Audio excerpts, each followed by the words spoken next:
expressed on the internet would be censored. We are live. We are live. This is real. Welcome back to Unauthorized Opinions, UOPod.com. Like, share, subscribe. It's pure propaganda and it's super cringe, by the way. I literally went to the polls with nothing in mind. I saw a can of orange soda in the parking lot.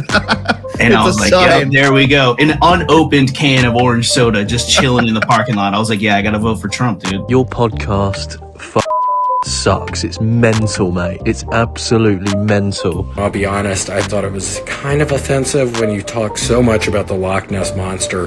Political climate. And Andrew, treat yourself, okay? Especially if you start, I don't know, getting in good with homeless people. Unauthorized Opinions, streaming everywhere at uopod.com. Cock-a-doodly-doodly-doo, man. Oh my goodness. Can you feel it? America, can you feel it? Canada, UK, France.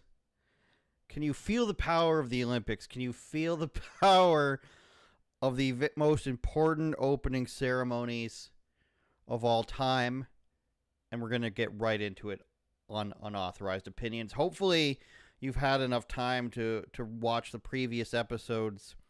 I interviewed a sniper about Trump. I've interviewed, Ty Rivera about Pride Month. We've got another one coming this week that will be a Secret Service agent about the Trump happenings, because we can't forget that. We can't let that slip through our fingers. But for now, for today, we must focus on the most important thing in the world, and that is why you're a piece of garbage if you don't support transgender and drag queen Olympic ceremonies. Now, you could say you're focusing on one part. You could say, well, what about Selma Hayek and Snoop Dogg? They held the Olympic flame. What about the drag queen that carried the flame to Paris? You could say, why aren't you focusing on those things? Well, if we were focusing on those things, then we would be forgetting the most important part about the Olympics, and that's inclusivity. Gone are the days where you can just be bigoted and let men weightlift against other men. You have to let them weightlift against women. So we should be not surprised at all by the Olympics not only wanting to have men compete against women in their chosen category, except for swimming. I think it depends on the sport. But why stop there? Why not include it all in the opening ceremonies? Why not have a presentation that's inclusive?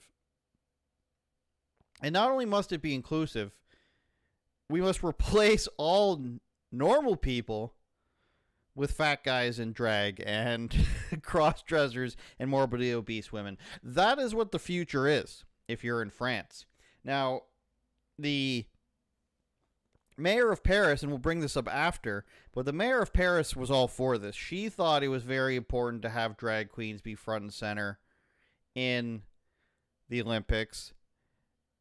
And isn't that what we all think of when we think about peak athletes every 4 years competing against each other and against other nations representing their own nation? We think of a man in stockings who may or may not have had a testicle falling out.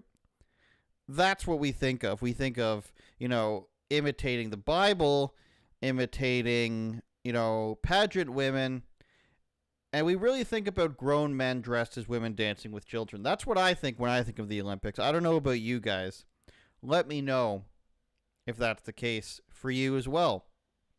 Now, this is being banned all across the world. And what I mean by banned is they're copyright striking it.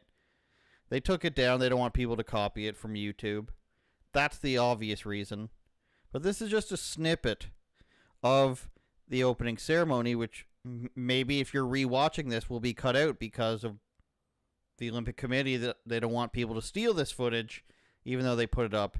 Maybe they're having some remorse about it.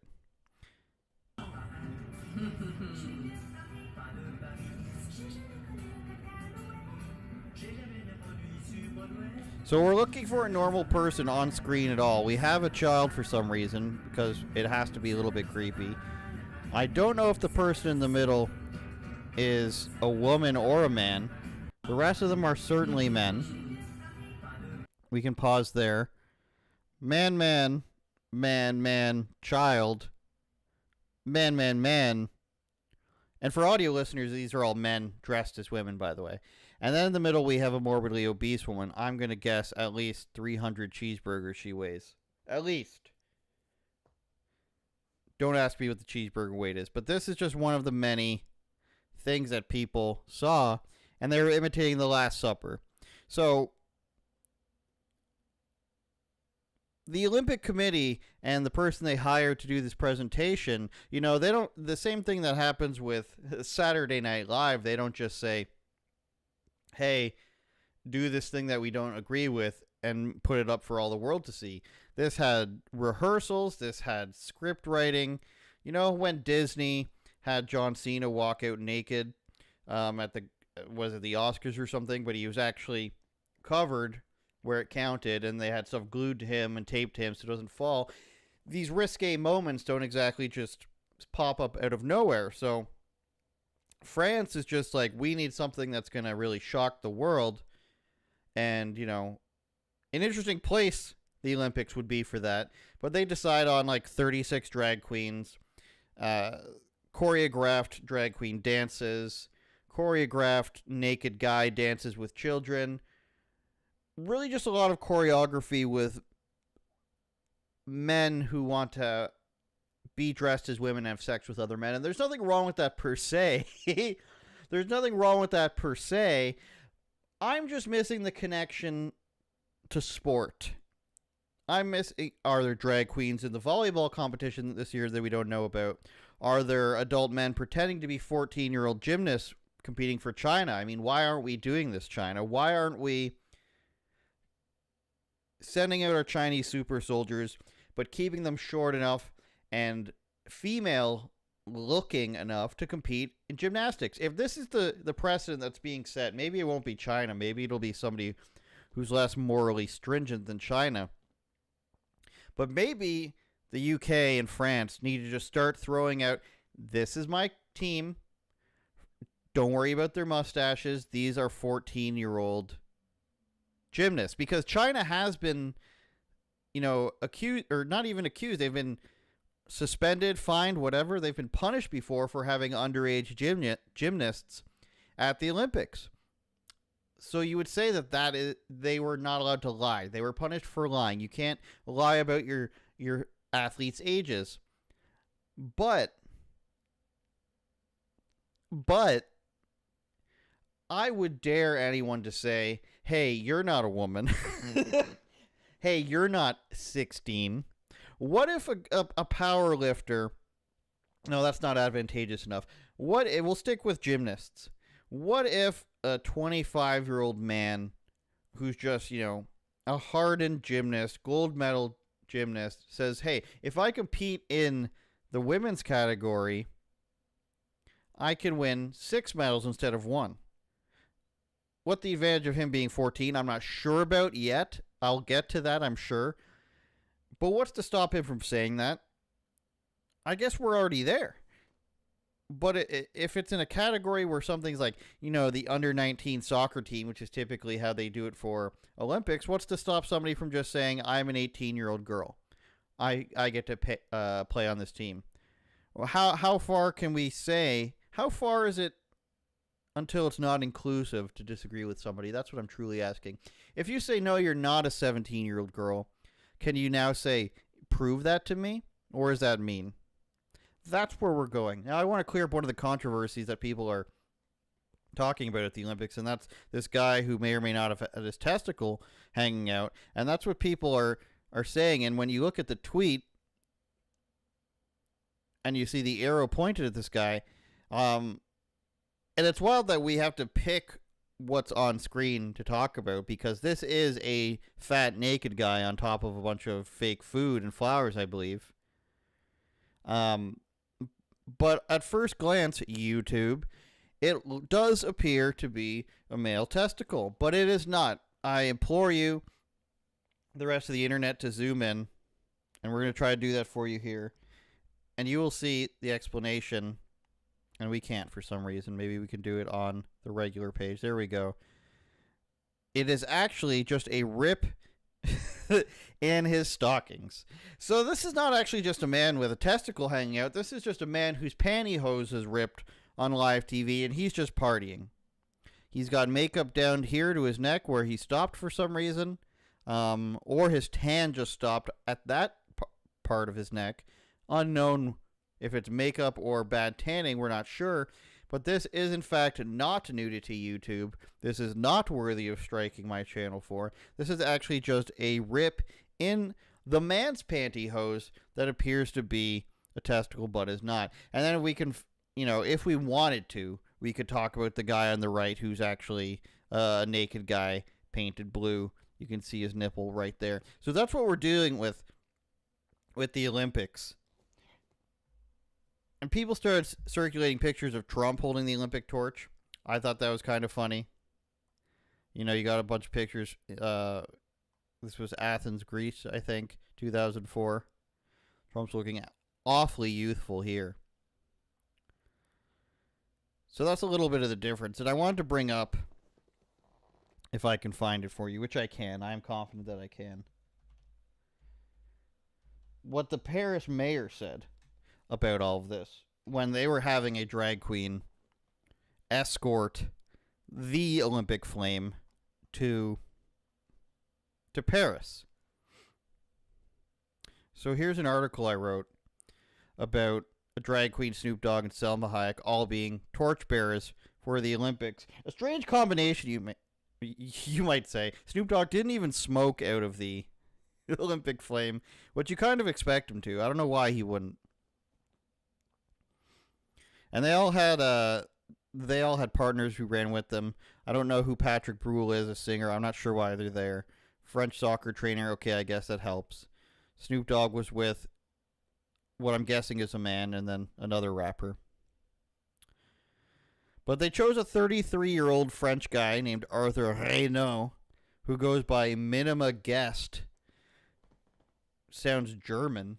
The performer was chosen by the city to bring the Olympic flame to the capital, and despite backlash, Paris' socialist mayor defended the decision. I reaffirm my full support for her. Note her. And Hidalgo, a member of the Socialist Party, said, and that's not a lie. That's not a joke. The mayor of France is a socialist. We'll bring her up in a second. And we'll talk about how lovely that is. She says, I'll say it again. I am proud, and yes, Paris is proud, that a drag queen will carry the torch in the values of peace and humanity. Who else could we find to do that? One might ask. There's nobody we can think of better than a guy dressing as a woman to promote peace and humanity. He's not an athlete. He's not a diplomat. He's not a humanitarian. Doesn't have a Nobel Peace Prize. But the guy dressed as the woman, which we will also bring up here, is the one that, affirms these values. It is unclear whether Reynaud actually believes he is a woman, as a plethora of photos exist of him appearing as a man while not in costume. However, the mayor referred to him as her. The city claimed the man had been a victim of homophobic and transphobic insults, which you obviously can't have. You can't have... you can't be doing super weird things and having people have a problem with that. If I say hire a clown for my birthday and you bring me a naked guy, that's fine. That would be homophobic of you to say this isn't appropriate for a bat mitzvah. That wouldn't be right for you to complain that, you got a naked man in front of a bunch of people. That wouldn't be right of you to complain about. So it's not right if you have a drag queen for some reason, having one of the most prestigious honors in the country, which happens. How often does the same city get the Olympics? Every 30 years at least, maybe, if they're lucky to have it more than once. Paris, I don't know when the last time they had it is. But you get this honor, and so what if we put a drag queen there? You can't have a problem with that. That would be rude. Consider a full BDSM thing happening there. And the idea that you shouldn't have a problem with that. It's very strange to me. They claimed the man had been a victim of homophobic and transphobic insults. Instead, the city would help launch a legal campaign On his behalf, by the way, although the legal grounds of such a lawsuit are unclear, European Parliament member Marion Maréchal reportedly said the drag queen has taken part in particularly vulgar and hypersexualized performances. Now, if you remember a while ago, France and Germany, their leftists were very taken aback because right-wing parties had been voted a lot into European Parliament. Now, France still voted in some hyper-leftists for their leadership. So, I don't know what to tell you about that one. I don't think that is a good way of representing France to the world, she said. Maréchal is an independent member of the European Conservatives and Reformists. The drag queen, however, said, one of the messages I want to carry is the pride of my community, because 10 years ago having a drag queen carry the torch would have been unimaginable. This would be the same thing when, and let's say, Budapest 2036 Olympic Games, we're going to have probably a polygamist group of people who have married a series of farm animals carry out the first Olympic flame. 10 years ago, I would have never thought we would see a minotaur or a centaur who's in love with a princess carrying out the Olympic flame. And I think that it's just time. It's time that we brought more inclusivity to the Olympic Games. And what I noticed before I wrote this article is they were already, this is something I wrote about previously, they were already reaching out to celebrities because they knew the viewership was going to be low. NBC was doing all this stuff to try to make sure they got higher viewership this year. Kelly Clarkson, Jimmy Fallon, Peyton Manning, Snoop Dogg, all these people they hired. And they even said we need to put heart rate monitors on a bunch of the parents who will be watching their children compete to see how much they freak out, right? So this is one of their many ideas. They're also doing streaming with Alex Cooper, who's one of the Call Her Daddy former podcast girls, or maybe she still is. I have no idea. But that's what they're doing there.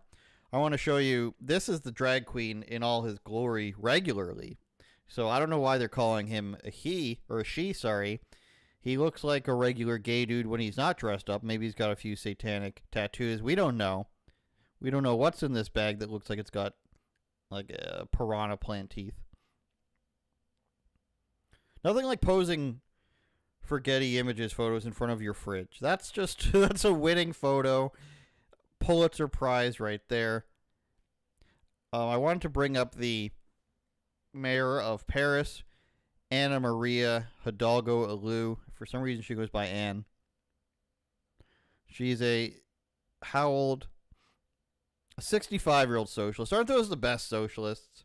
You don't even have the excuse of being a starry-eyed teenager or 21-year-old Yale student with a Hillary Clinton poster in her dorm room preaching about NGOs.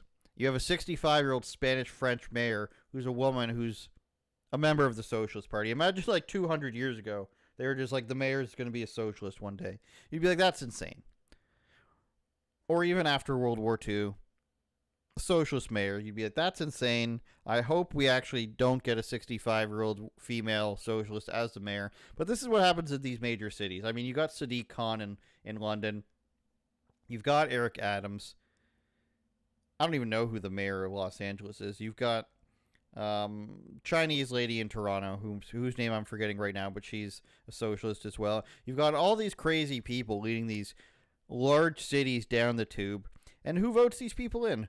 Who votes in the wildly left-wing, old, losery lady who just wants to, pretend she's pandering to people by also funneling money elsewhere?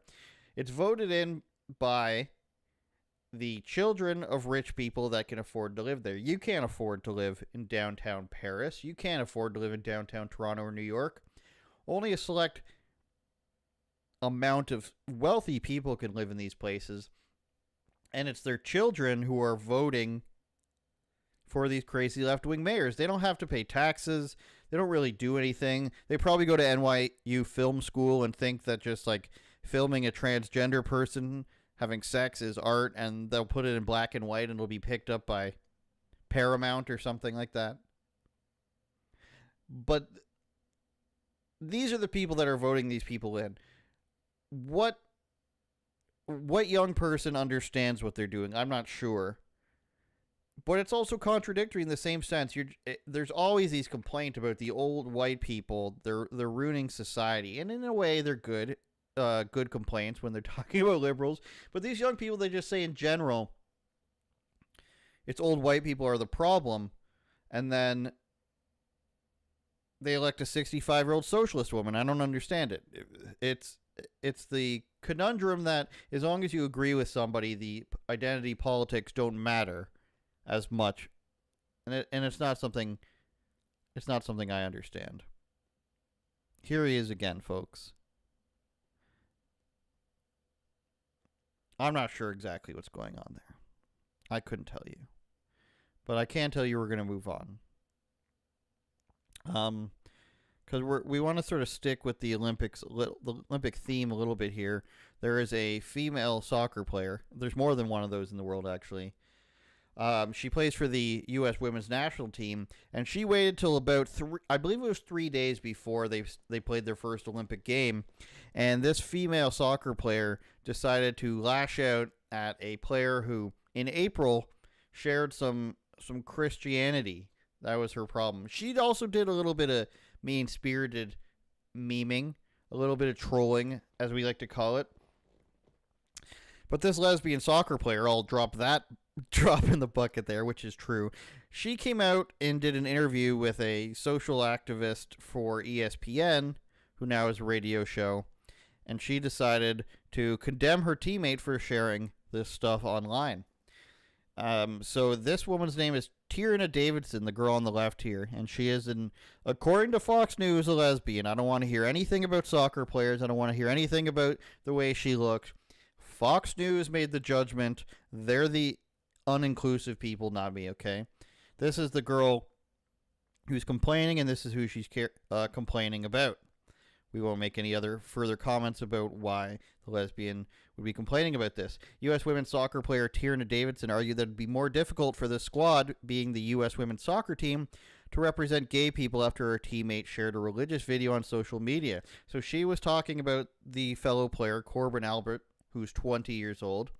And what she did was she shared a speech which goes a little something like this. I'll bring it up for you just so you guys can see it. So these are all the things that Corbin Albert shared on social media that people had a problem with. And this is in late March she shared this. So she shared, this is a video of a young man. You don't really need to... My name is Quinn. Huge pop for Quinn there. But so Quinn is a teenage boy, I believe, who was on hormones and everything, and he's special needs.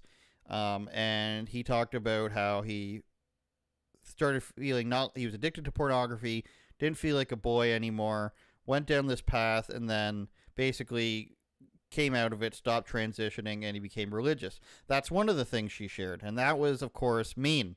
That was mean and transphobic. She also she liked a meme, which I'm going to attempt to find for you as well. She liked a meme that was making fun of Megan Rapinoe, who you know is just the most wonderful person. Here it is. She liked a meme that said God was taking off their time performing miracles to make sure Megan Rapinoe sprains her ankle in her final game ever. So she liked that, which was obviously strange because this girl played for her team. Megan Rapinoe retired. But she's obviously making it known that she doesn't like this old crazy lesbian lady who plays on the team and is a hyper anti-American activist, complains about wage gap and all these things that she makes up. And this was the article on that. So this Tierna Davidson girl, stick with me, current player on the women's soccer team, has a problem with this. And again, that was in late March. It is now July. And she was talking on a podcast about this and said basically how mean it was. The stuff about the religion. So she shared this video from a sermon or a presentation, I guess you could call it, where this kid's giving a speech about how he isn't transgender anymore and he doesn't believe in it and he thought he was wrong. and I guess that's transphobic. And there was also a post she said where her and her family were saying their pronouns are US and A, which was pretty funny. Some good family fun. It's been difficult, she said.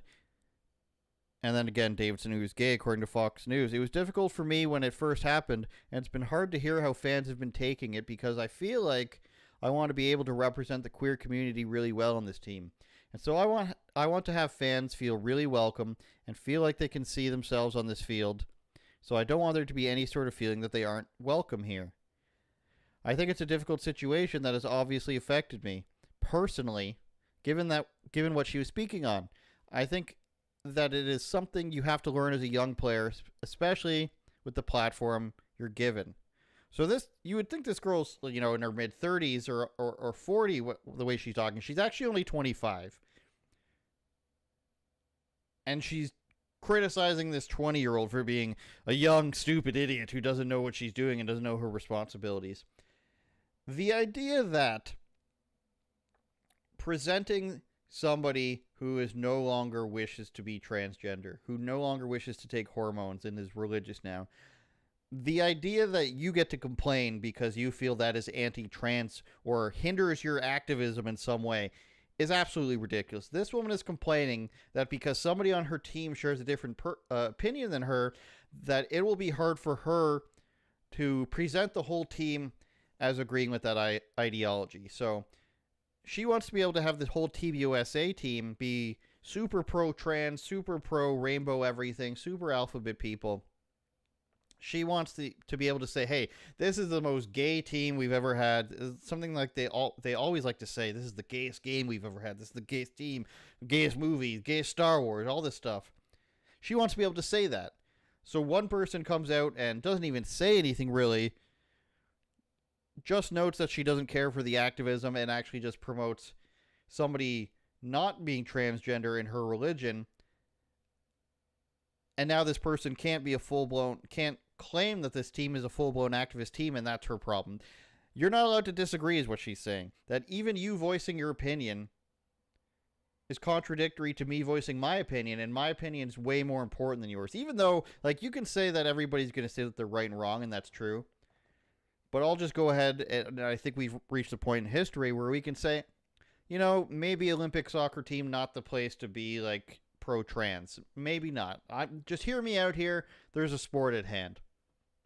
So for her to say, how dare somebody say something that slightly disagrees with my activism, and now I can't call this whole team pro-trans, you're getting in the way of her activism. What she's trying to do is set herself up for a future job, a consulting job in a female sports capacity of some kind. She wants her TV time that Megan Rapinoe had. She wants to go on Stephen Colbert and talk about how sexist Trump is and complain that there's nobody buying their tickets and get applauded and get a parade in, Chicago or wherever it was. You're getting in the way of that when you start going against the grain. You're getting in the way of my future in activism. Because let's be honest, the future that most of these girls are striving for these days is the future in modeling, brand deals, TV shows, sort of stuff like that, or doing online content around sports. Not so much going to be the case for the frumpy lesbian types. We're just being honest here. This isn't me. Fox News is the one who brought this upon us. I didn't say it. Allegedly. So her future is going to be activism. Her future isn't going to be, teenage boys clamoring over them online. Her future is going to be activism, and you're getting in the way of that future of activism by simply presenting something that is not in her preferred rhetoric. So when you do this, you're actually hurting her. You're actually hurting her ability to make money down the line, and you just need to shut up, really. Corbin is her name. Corbin, just shut up. Just accept the fact that there's 13 lesbians on your team.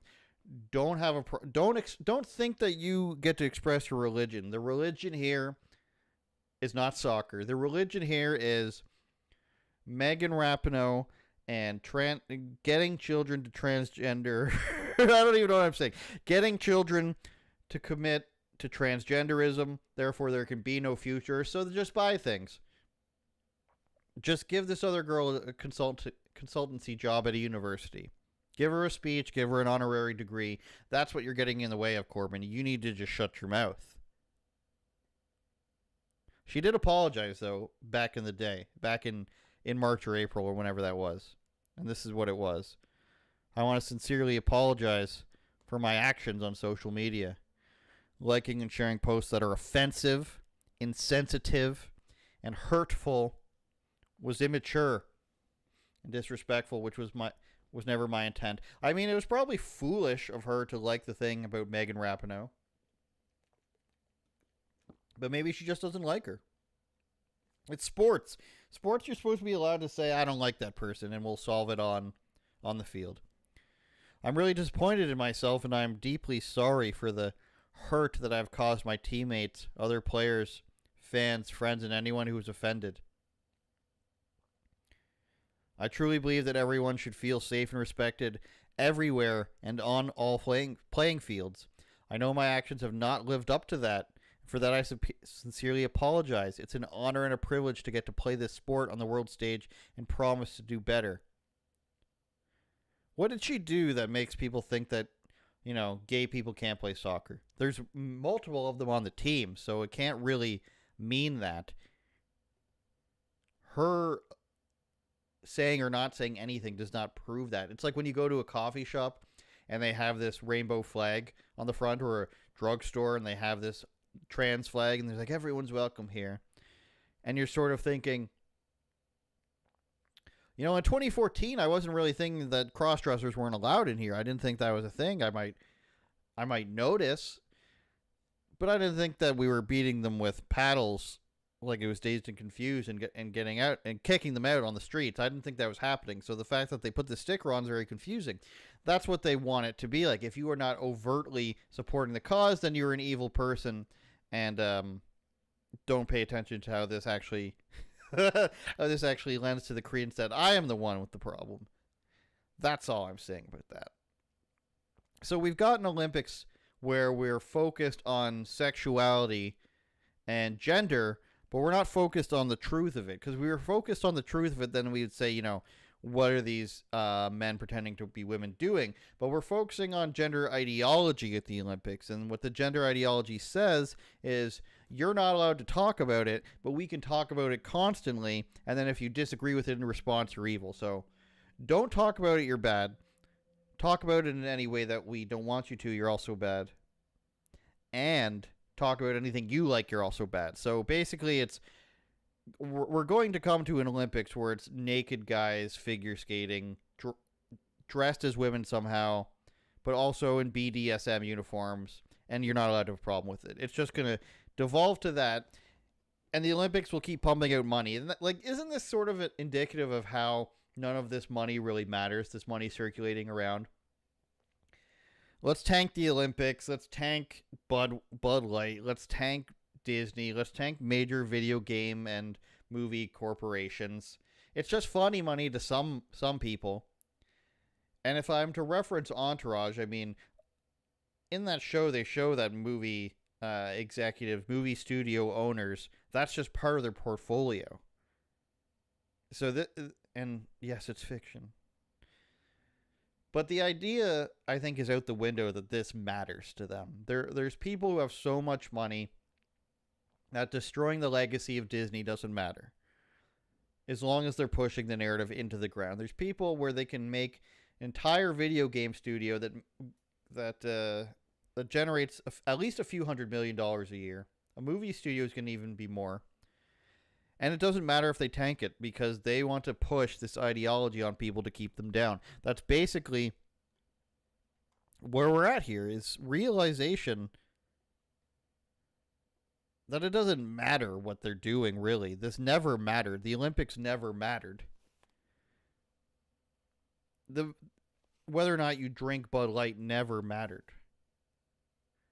It was all just let the children have their toys until they start talking back. Then we have to take it away and set a curfew. And that's literally what happened. We're going to take away your toys, and now you have a curfew, and now you need to wear the dunce cap. Unfortunately, it was a vaccine. was the dunce cap in this situation. I want to jump on over to Kamala. She is one of the title tracks. And the fact that even Black Lives Matter is saying that Kamala Harris is no longer doing anything that's actually just, what progressives have believed. And this happens all the time, I want to point out, whether it's the Young Turks, whether it's, progressive comedians. Maybe David Hogg will have this realization. But eventually progressives, maybe, I think even AOCs at this point, eventually all progressives realize that the people that claim to support them are actually full of shit. And they start noticing, hey, you guys say you believe in democracy, you believe in being a progressive, you believe in inclusion, until it actually threatens their power. So you have Kamala Harris coming in now, and all this stuff about Trump subverting democracy, and Trump is going to never have an election, pretend that he didn't, pretend that he wasn't in office at all before. He's threatening democracy again, times 2. Trump's threatening us. Terminator 2, Judgment Day. They're realizing, as stupid as they are over at BLM, and as stupid as they thought people were, they might have been even dumber. BLM might have been dumber than even we knew, because they think people are really dumb because all they did is take their money and buy houses with it. But they're even dumber because they thought Kamala Harris was on their side. Maybe she was before. Maybe she promised them something.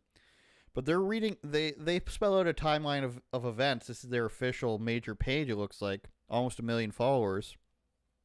Better click that follow button, everybody. They say Sunday, Joe Biden drops out. Kamala Harris announces her campaign with Biden endorsement. Kamala Harris says she's going to work hard to earn the nomination. Kamala Harris makes calls to party delegates. Monday, Kamala Harris continues making calls to party delegates. Kamala Harris makes 2 public speeches. Associated Press announces Kamala Harris has secured enough delegates to be the Democratic nominee on that night. Kamala Harris releases this statement noting she has worked hard to go out and earn this nomination as promised. A 24-hour process of talking to party bosses is not democratic, nor is it a process Democrats should be proud of. We do not live in a dictatorship. Delegates are not oligarchs. Installing Kamala Harris as the Democratic nominee and unknown vice president without any public voting process would make the modern Democratic Party a party of hypocrites. We call on the DNC to create a process that allows for the public participation in the nomination process, not just a nomination by party delegates. And they went on about this. They want, in a press release, they said they want a snap primary called across the country in August. And I believe they want it to be an online, virtual snap primary. So they want an online vote, which surely they wouldn't rig. They would never rig an online vote. Who knows how they would do that? But isn't it just interesting how much, you could say that you guys sound like Jan Sixers now. You sound like a bunch of insurrectionists now talking about, whoa, we shouldn't just go with what the delegates say. This is exactly what people said that was condemned for Mike Pence. And these delegates, they said the delegates shouldn't verify the votes. They said that they should make sure it goes in front of courts. They said Mike Pence shouldn't verify the election until we figure out what's going on. And then people said, no, that's not democracy. The delegates should push through what happened. And now on the DNC side, the delegates are pushing through whatever they want because that is truly what they get to do. And it's just like, well, don't you see here? Don't you see how this can be manipulated? Because it doesn't actually mean that the delegates have to do what their people decide. They were asking the delegates to not certify, to not put in their delegations for Trump, even though he had won the correct amount of votes the first time around. If you recall, they said they basically asked all these Republicans to not go with the will of the people. The Democrats did, and that didn't happen. And then in 2020, they said, don't go with the will of the people, as in don't certify the election results without questioning it, without reviewing the evidence, and that didn't happen. And now this third time, it finally happens on their side. And what their side is doing is not following the will of the people. So they're doing exactly what they wanted the Republicans to do the first time. They said, don't follow what the votes did or what the votes showed. Don't put Trump in as your candidate. And just defy the whole legal system. Or sorry, all the checks and balances that are in place. That's what they wanted the Republicans to do in 2016. Now in 2020, they're doing that exact same thing after, 8 years, or sorry, 2024, after 8 years, after saying Donald Trump is subverting democracy. They're just doing the same thing that they wanted to do. It's okay to subvert democracy when it goes against what they want. It's okay to subvert democracy to keep Trump out of office. It's okay to subvert democracy to put Kamala in. But otherwise, the checks and balances, the societal norms, the governmental norms. And now they're saying it doesn't matter that RFK Jr. came second. It doesn't matter that, Marianne Williamson and the other guy, Jebediah Springfield, they were also in there. It doesn't matter. We're just putting in Kamala as the candidate. What should happen is you either go with RFK Jr. because, and I'm not even a fan of his. You go with RFK Jr. because he actually had the second highest amount of votes. He should be the candidate now. Or you just redo it again, kind of what BLM's doing, but wouldn't trust it to be virtual. You're going to have to do something. But you can't. But the correct thing to do would be to put RFK Jr. in there. Instead, they're just saying, too bad Kamala's our gal. And even BLM is calling for it. They said that the DNC refused to host debates during the primary. The DNC changed the primary schedule and created rules that made it almost impossible for non-Biden candidates to appear on the ballot. Now, I'll remind you guys right now that the DNC has, I believe it's 2 weeks to announce their Kamala's running mate, or else she can't be on the tickets. Of course, they'll change that if they need to. It's always okay to bend the rules if you're the Democrats. But this is how close to the wire we are. August, almost. August, September, October. Do they still have an October surprise, or is that out the window too? What are they going to do? People don't like Kamala. Are they throwing her to the wolves? Maybe, just to save face. But why wouldn't you? It's strange to me why they would put Kamala in there in the first place, to just tank. Because what you've done, even though Biden was going to obviously lose, they might think they have a better shot with Kamala, which I think is fair. You take one corpse for another. One's a corpse that can't say anything, and the other one is just a vapid brain who says words, who's coherent, but her words are just obviously meant to be gibberish and not make any sense. Whereas Biden can't help but have them be gibberish. But now you've done this thing where everybody sees well, he can't govern anymore, he can't run anymore. You've been telling me for 3 years he was fine.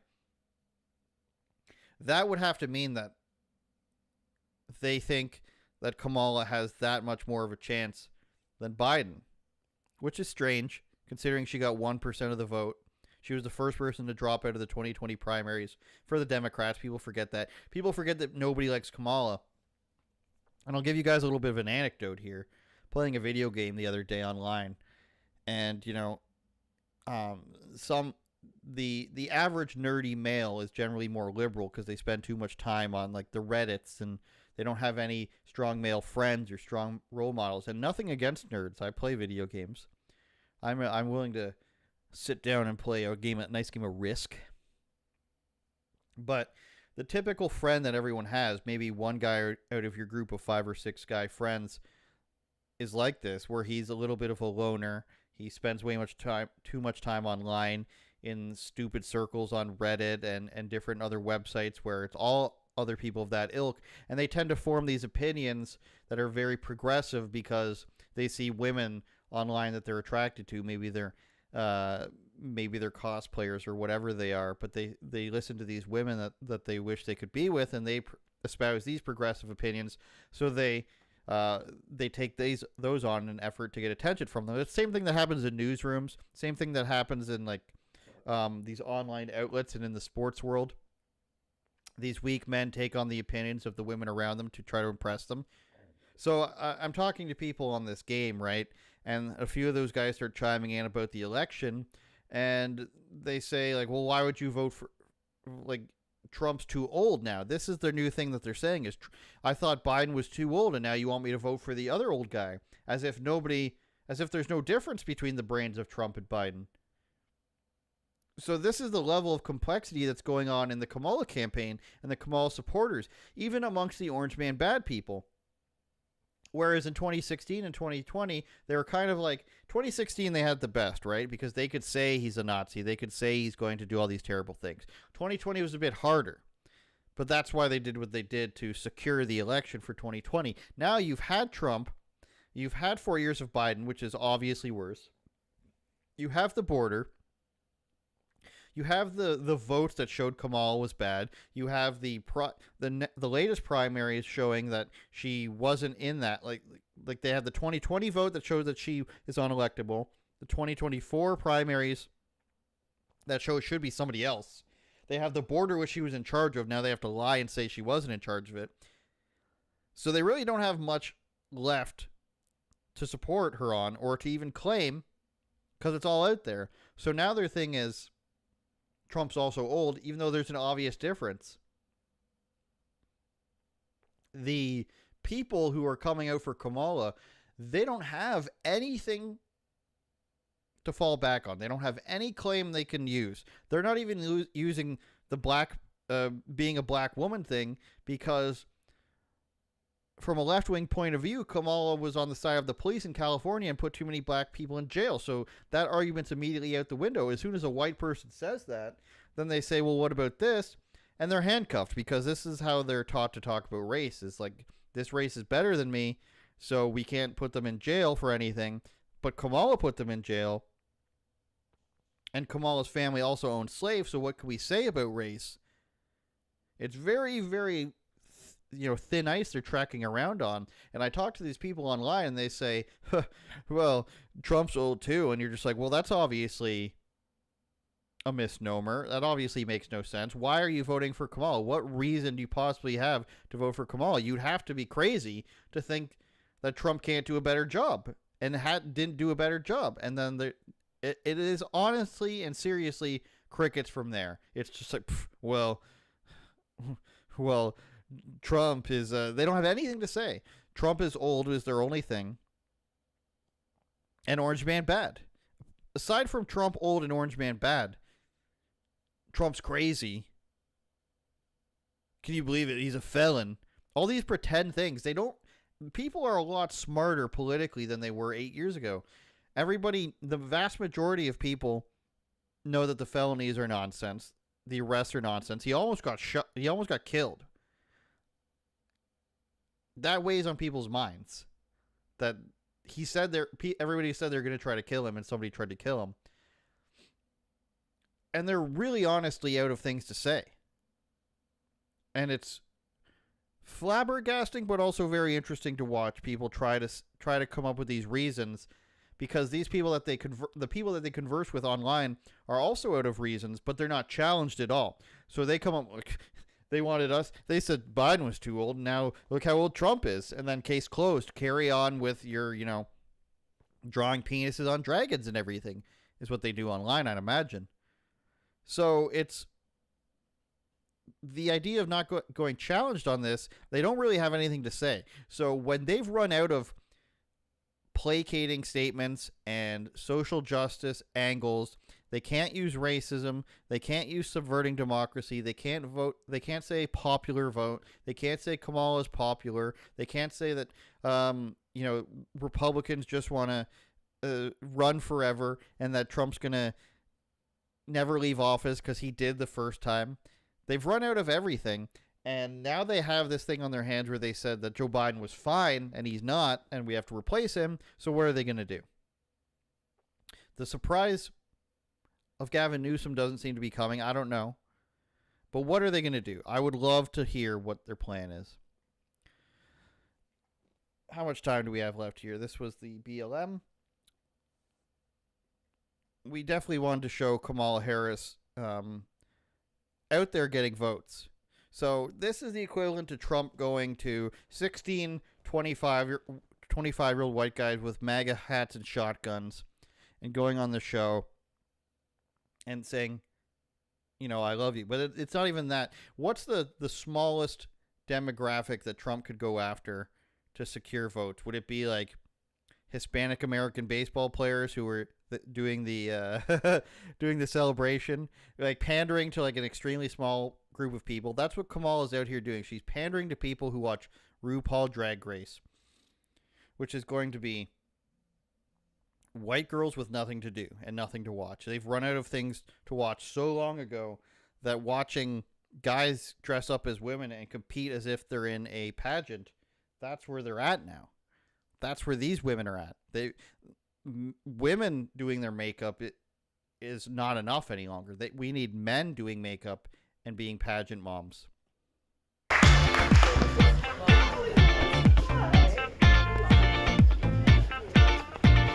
Hi everyone, it's Kamala Harris.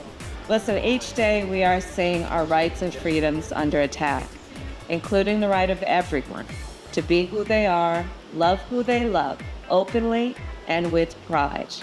So as we fight back against these attacks, let's all remember, no one is alone. We are all in this together, and your vote is your power. So please make sure your voice is heard this November and register to vote at vote.gov. I mean, these guys are going to get, these guys are going to claim that they're just promoting voting.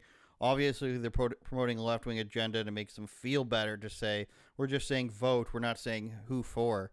Obviously, that's how they do a mental gymnastic leap to get around that. But Kamala is saying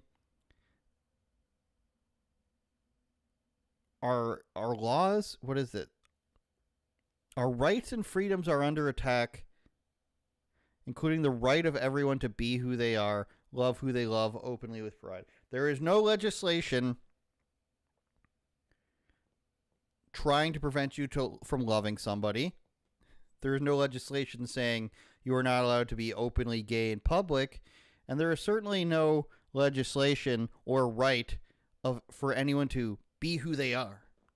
What Kamala Harris means by this is we want the right to make your children chop their genitals off and their breasts off. This is obviously what it is. When you've got drag race stuff, when you've got cross-dressing, transgenderism, this is what we're blanketing it under now. This is what they want it all to be under. What they're saying is men playing women's sports and forcibly making it so parents have to accept their children's delusions. That's what they're fighting for. And if you don't get that, if you're not on board with that, then you're just a bigot, and what's his name from NSYNC, Lance Bass, is not going to like you. But again, who is watching this and saying, that's right, you've got my vote? You can't name a single law that's being passed. I mean, I could name some that have failed as well. But I know these people. I know nobody watching RuPaul's Drag Race can. And certainly Lance Bass can't. So what they're saying is, hey, couple 100,000, maybe it's even 1 million worldwide, people watching RuPaul's Drag Race, guys dressing up as women and parading around. They're trying to kill you is what they're saying, so you better get out and vote. It's this weird thing, like I said, it's like appealing to 200 baseball players who love Trump because they love America, they love sports, etc., etc. This is the time she's spending with 3 months to campaign. She's not going to a swing state to hold something. I mean, she might be at the same time. But the idea that you have to spend your time by going on a drag queen show is absolutely a mismanagement of time. And I don't know how many more symbols people need to, sort of wake up, snap out of it. It's been a good 8 years. I don't know how much more time people need to see that the people running these campaigns, the country's being basically run by 23-year-olds who are being paid by 80-year-olds to do what they want them to do.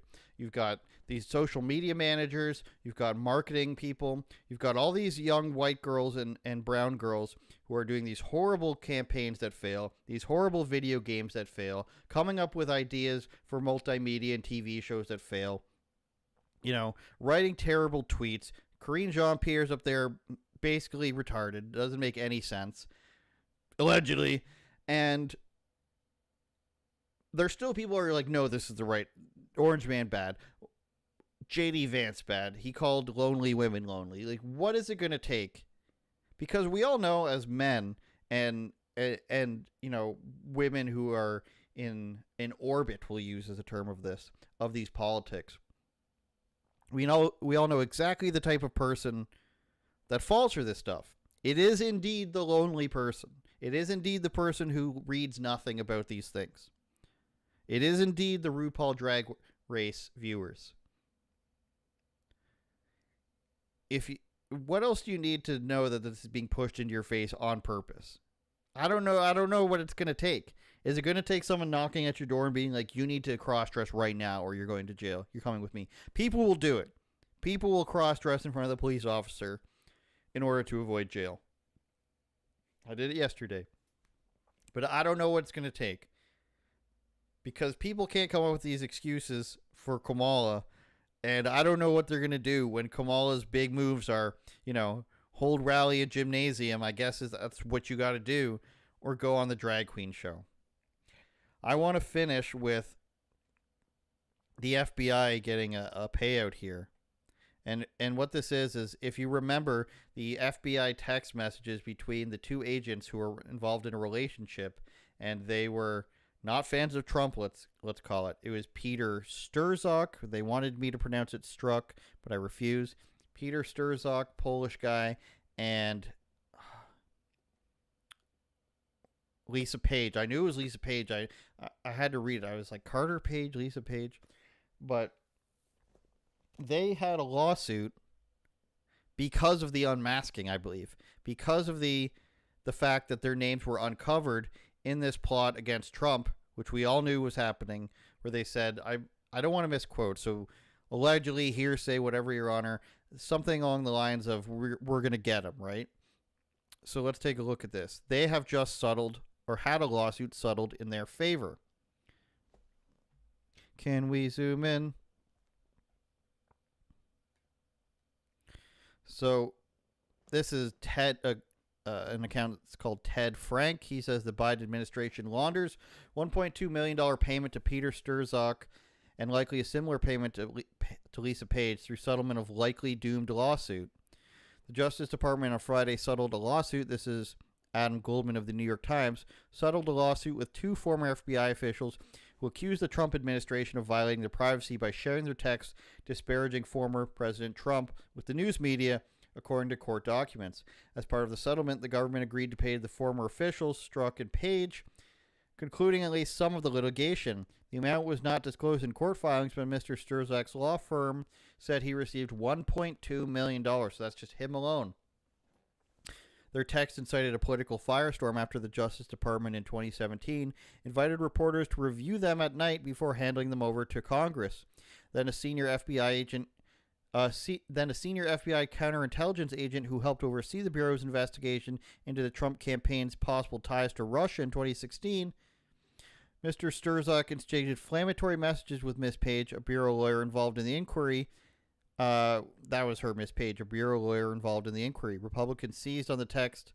They always say Republicans seized, Republicans pounced to try to discredit the investigation.